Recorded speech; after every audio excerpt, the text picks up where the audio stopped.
Gusto ka Google? Sa Google nato ibasi ang tinsay nagtukod sa simbahan Darwin Gitgano. Dili nato ibasi sa Biblia kay gusto nimo sa Google. Sige, sa Google ta.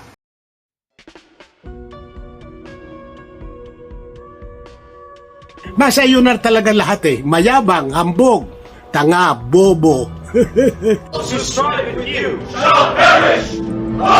Baka si Kaburnok walang alam sa Biblia, hindi niya naunawaan ang kanyang binabasa. Kaya ayaw mong pakita ng mukha kasi wala kang Amerikana, wala kang barong. Ano? Busted talaga ako. Pasensya na po kayo, Kaburnok, ano? 4 na taon na nating ipinagtatanggol ang pananampalatayang Katoliko. Ito ang Factbusters! Mga kapatid, magandang araw po at kapayapaan ay maghari sa ating isipan at sa ating puso. At follow and subscribe, Factbuster PH at The Beloved Catholic sa Facebook page ni Kaburnok. At abangan nyo si Kaburnok, no? Dahil marami siyang i-reveal na mga maling aral at matutuhanan natin ang katotohanan. Dahil ang katotohanan ay magbigay sa atin ng tunay na kalayaan. God bless!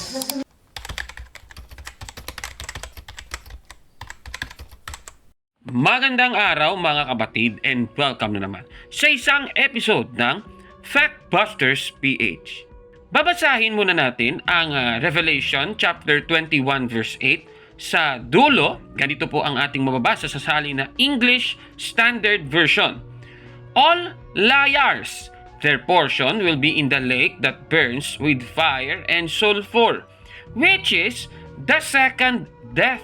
Klarong-klaro po dito, ibig sabihin ng lahat ng mga sinungaling mapupunta sa nagliliyab na apoy at asupre na siyang ikalawang kamatayan. In short, sa impyerno mapupunta.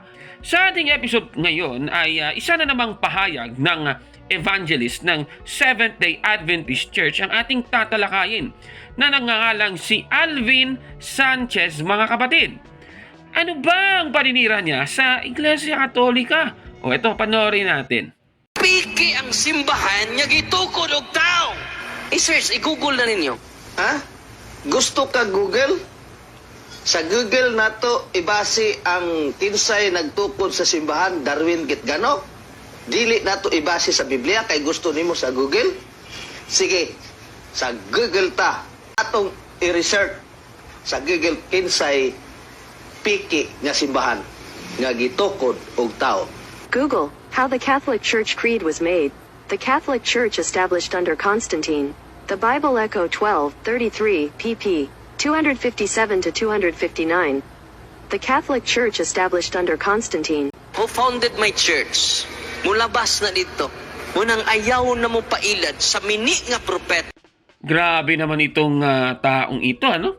Ayon po sa kanya, pagano daw ang nagtatag ng Iglesia Katolika at para patunayan ang claim niya ay nagpakita siya ng itong galing daw sa Google. Ayan sa Google daw. Kasi sabi nga dito, dili siya gusto basahon sa Bible, Google daw.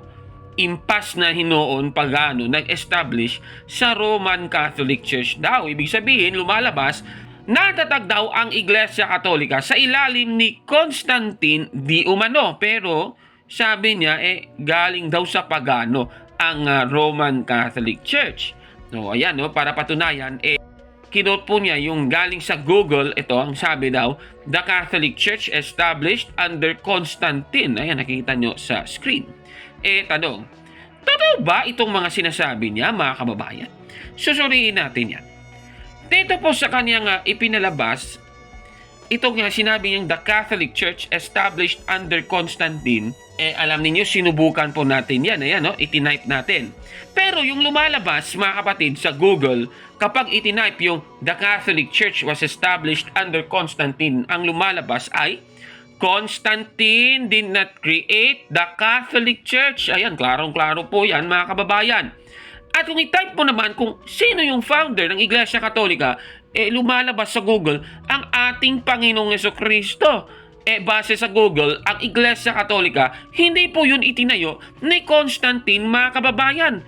Pero kung hindi nyo po napansin, ito mapapansin, yung quotation na kanyang ginamit, galing daw sa Google, ay galing sa The Bible Echo 1233, page 257 hanggang 259.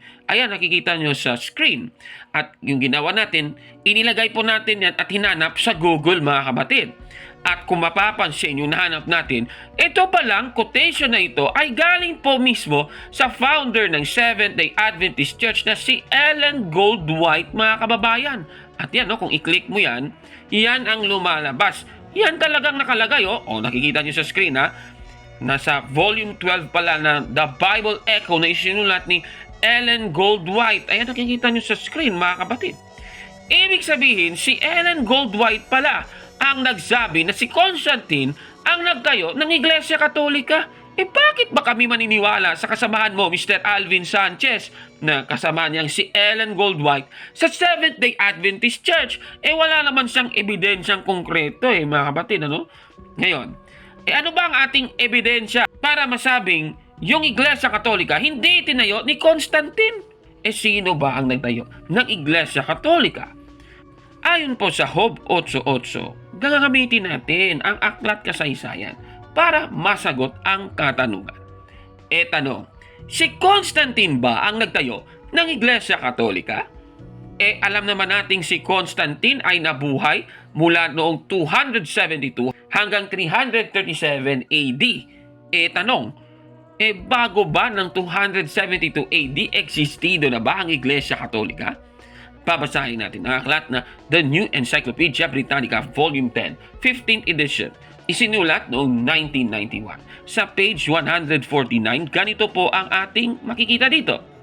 Roman Catholicism, a Christian church characterized by its uniform, highly developed, doctrinal and organizational structure that traces its history to the apostles of Jesus Christ in the 1st century AD.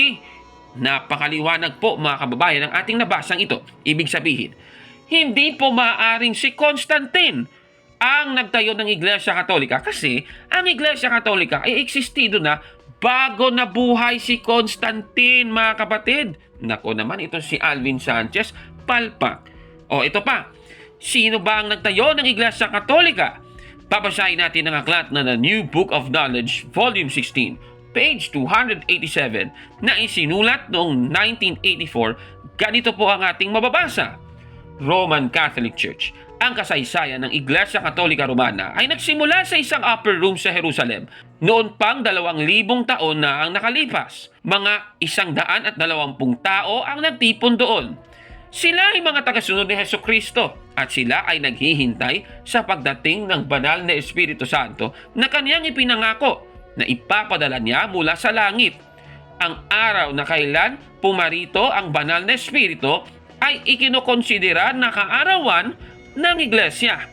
Ang simbahan ay maaaring ilarawan bilang ang lipunang itinatag ni Jesus na pinasigla ng Espiritu ng Diyos at inorganisa ayon sa isang istruktura na kaniyang itinatag. Napakaliwanag talaga ng ating nabasa. Lumalabas, si Kristo po ang nagtayo ng Iglesia Katolika, mga kapatid. Ayon po sa Biblia sa Awit 127 versikulo 1, malibang itayo ng Panginoon ang bahay, walang kabuluhang nagsisigawa. Ang nagtatayo, klarong-klaro, ibig sabihin, kung hindi po si Kristo ang nagtayo ng Iglesia, wala po daw kabuluhan yan ayon sa Biblia. Katunayan, sa Standard Encyclopedia, page 776 na isinulat noong 1896, ay meron pong sinasabing ganito. Ang kasaysayan ng Roman Catholic Church ay sa katunayan ang kasaysayan ng Kristyanismo. Klarong-klaro po ng ating nabasang ito, mga kababayan. Ibig sabihin, ang kasaysayan ng Iglesia Katolika ay siyang kasaysayan ng Kristyanismo at hindi ng paganismo, mga kababayan. Kaya itong sinasabing ito ng lalaking ito, si Alvin Sanchez ng Seventh-day Adventist Church, ang masasabi natin, busted yan, nako Katunayan mga kababayan, inamin na nga nila sa Seventh-day Adventist Church na mula sa panahon ni Kristo ay meron ng Iglesia Katolika. At saan po natin na makikita? Dito po sa The Ministry Magazine, October 1945 issue sa pahina 11 sa article ni Betty Cannon, Office Assistant ng South American Division Headquarters ng Seventh-day Adventist Church na may pamagat na The Roman Catholic Church, ay ganito po ang sabi. Paano nabuo ang iglesia? Matunton ang pinagmulan nito mula sa pagpili ni Jesucristo kay Apostol Pedro bilang pinuno ng mga apostol, at matutunton ang kasaysayan nito sa pamamagitan ng kanyang makalili bilang obispo ng Roma. Napakaliwanag po mga kababayan, ibig sabihin, ang Iglesia Katolika ay yung pinagmulan mula daw sa pagpili ni Jesucristo kay Apostol Pedro. Ibig sabihin, sa panahon ni Kristo po, sinabing itatayo na ni Kristo ang kanyang iglesia mga kababayan. Kaya wala na dapat na pagtalunan pa dahil inamin na nga ng Seventh-day Adventist Church na ang Iglesia Katolika, it traces back to the time of the apostles and of our Lord Jesus Christ, mga kababayan. Kaya kung ikaw ay nagsisinungaling kagaya ni Alvin Sanchez na gumamit pa ng aklat na kanilang kabaro, nako, yan po ay isang uri na kasinungalingan, at kung hindi niya i-retract yung kanyang mga statements, mapupunta daw siya sa impyerno ayon sa Biblia, mga kapatid. Ano po masasabi ninyo sa ating episode po ngayon?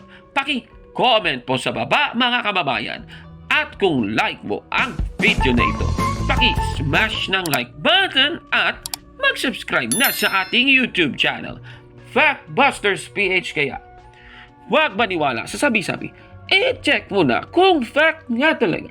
Hanggang sa susunod na episode, ako po si Kaburnok at ito ang Factbusters. 4 na taon na tayong patuloy na nagtatanggol sa Iglesia Katolika, mga kapatid. Mga kapatid, magandang araw po, at kapayapaan ay maghari sa ating isipan at sa ating puso.